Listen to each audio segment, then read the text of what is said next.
From KETK, you're watching East Texas Live.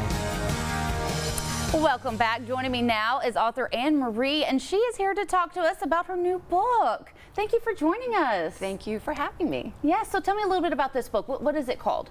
It's Walking Each Other Home, A Caregiver's Journey of Grace.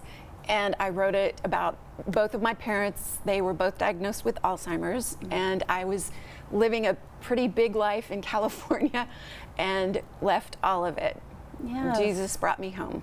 Oh, well, that's always so sweet. And, you know, going through this book, you really talk about, you know, that process of everything you had to go through with your parents. Can you kind of share that a little bit with our viewers? Yeah. I moved to California when I was barely 20. I was totally the prodigal son, only I'm a daughter.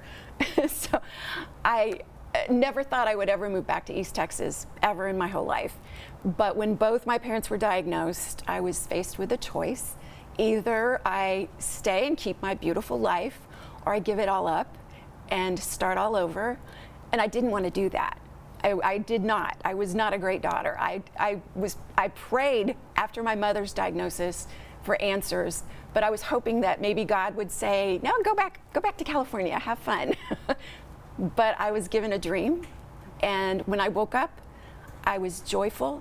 I had answers to everything that I've ever wanted to know. I was healed, and I knew exactly what I had to do. I moved back here, and I will never leave again. I'm home for the first time in my life. But yeah, the caregiving part was a blessing.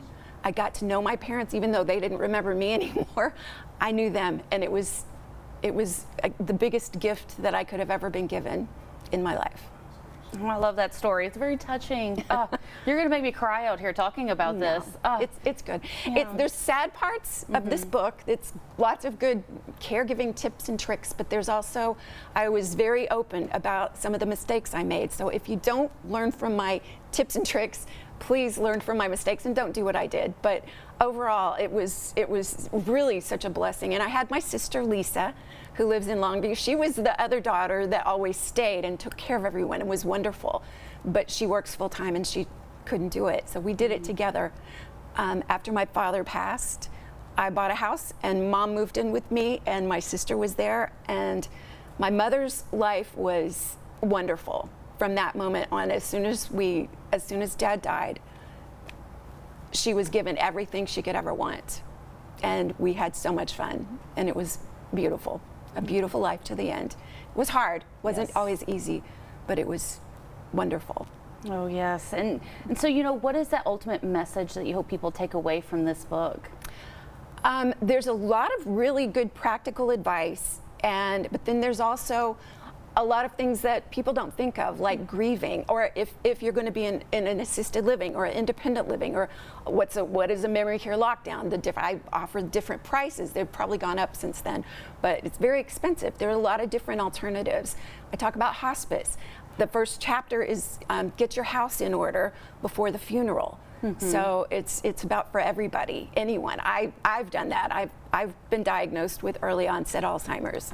So I got everything ready. Everything in my life you can find it in a closet. My kids know exactly what to do. I won't leave them with any burdens, any extra burdens that they have to deal with, along with grief. I recommend that for everybody, no matter your age. Make sure your house is in order. Get your legal documents. We're not promised another minute in this world. I could be gone today. I hope not. But, you know. Well, you know, thank you so much for coming by and sharing your story with us. And thank you. For more information and where you can find the book, go to the website there on your screen.